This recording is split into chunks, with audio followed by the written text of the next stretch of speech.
We're going to try another reel, or a reel called Paddy's Trip to Scotland.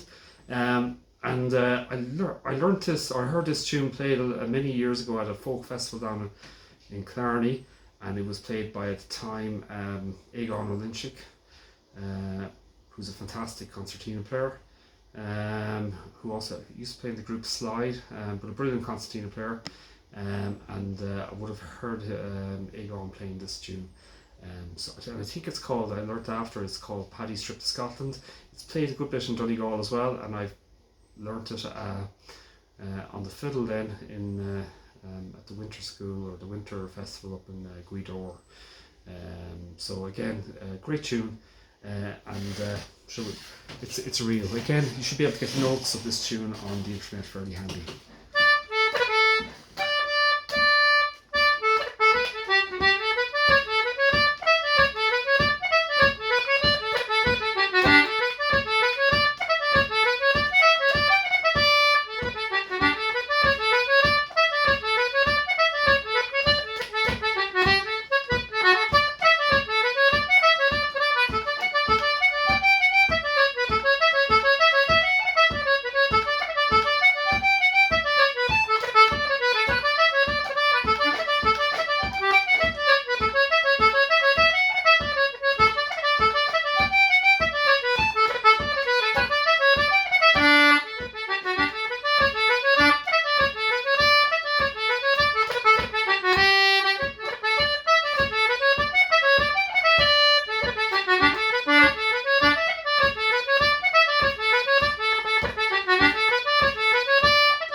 Okay, so I just about made it through that tune. Haven't played that tune in a long time, and it's called Paddy's Trip to Scotland. I suppose, again, this is an example where if you know your concertina well, you can work around tunes that might be slightly awkward. I'm not saying this tune is awkward, but I'm just saying that if you change the notes, if you know where the notes are, and you can change the fingering patterns to suit the tune to make it easier to play. So in this tune, I'll give an example now. So in this tune, so you've got A here. But for this tune, I find it easier to play A on the draw on my third finger, which is on my left hand side. Obviously I'm playing the D's, the high D on the press. So again, if you know the fingerboard on the concertina, it's good to get a diagram of your fingerboard that's on your concertina, and just have a general idea of notes, because and where they are, because you can duplicate it. So when I first learned the concertina many years ago, I didn't learn from a concertina player. So what happened was I probably was playing the concertina very much more like an accordion, and concentrating on the middle row on the concertina, and not using the notes on the inside rows where they're duplicated. And that is possible to do, and you will have a style based on that, which is perfectly fine and lovely. But I suppose around the age of 14, 15, I went to an Old Hill workshop at the time, and it kind of I had to almost relearn all the tunes, or become almost look at the tunes as well, because playing on the middle, when I talk about the middle row, I'm talking about the middle row here. Playing middle rows, particularly the high D's. So if you've got a high D and E on your right hand side here. So by all means play them, but if you're looking at it later on, also know that there's a high D and a high E on this side. So I personally would use the high D and E on this mostly, but you should be able to interject between the two. But effectively, it's very efficient to know your concertina. So we're going to play this very slowly. So instead of so I'm going to use the it's up to yourselves effectively. I mean, you can play. You can play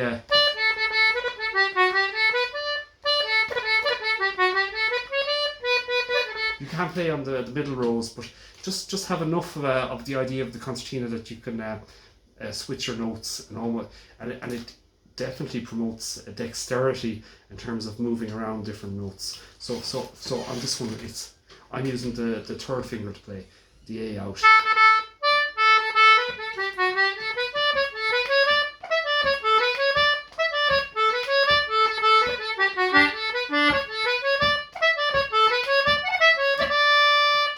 Makes it easier, so it makes it more efficient. So I'm not crossing between two notes all the time, and it just makes it easier. I'm making more use of my third finger, and the A is on the inside row, and I'm pulling out for the A instead of using up here.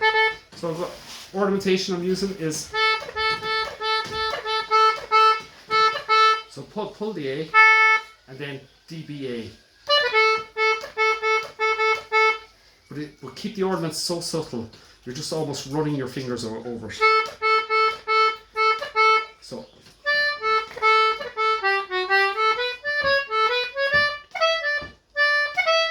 I'm playing a triplet there, which is F sharp, E D.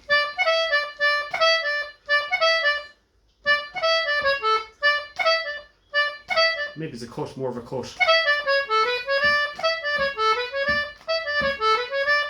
Try again.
So on the second part, I'm playing using a lot of grace notes on the high F sharp, which is F sharp, A, F.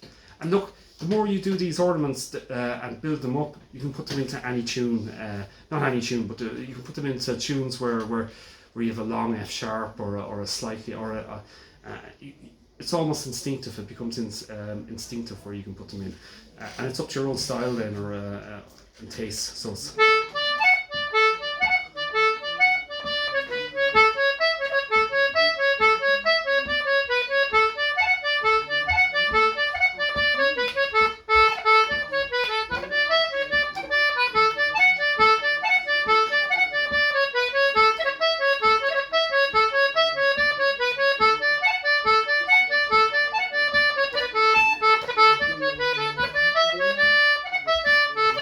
so again, you can put in ornamentation, A, D, B, A.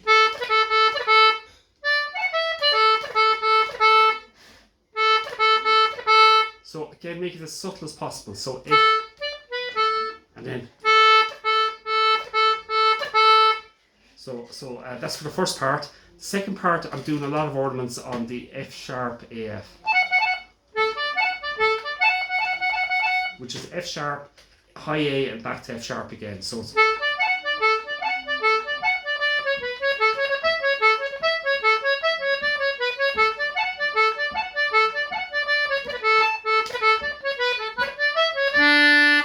going to play it very slowly again. You can do a double octave playing as well, pressing 2 notes together. So again.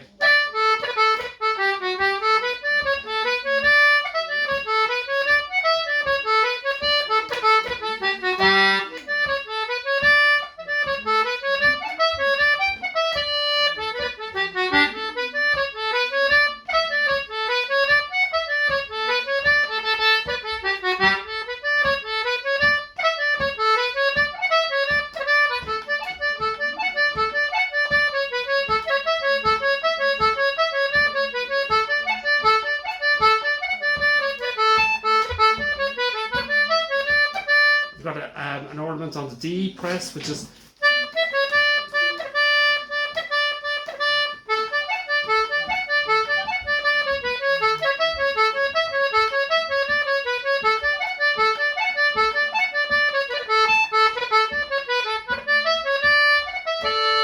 so we're going to play it faster now and then finish. So again, you've got the ornaments to concentrate on are A ornament, which is. And if you can remember, just use the A on the pull, the third, using your third finger rather than the front. You can use the you can do both, but just be almost ambidextrous with your fingers, that you can switch the fingering style. So in other words, just know your concertina, know where the notes are, know if they're duplicated, and be confident enough to change from using, say, the A here on using the first finger on your first button, and then and change it to the inside. And the same for the high Ds. I use most of my high Ds on this, on the left hand side, and I use the right hand side to ornament it. And again, it's just a different style of playing. I think nowadays it's the more common way that everyone's using in terms of playing. But just be mindful of that. Okay, so this is Paddy's trip to Scotland.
Well, the other thing to do is experiment a little bit, by all means. Do a little bit in terms of your own ornamentation, build up your own style, try and enjoy playing music. It's very much of relaxation, neuroplasticity, learning something new and changing, reorganizing the wiring in the mind.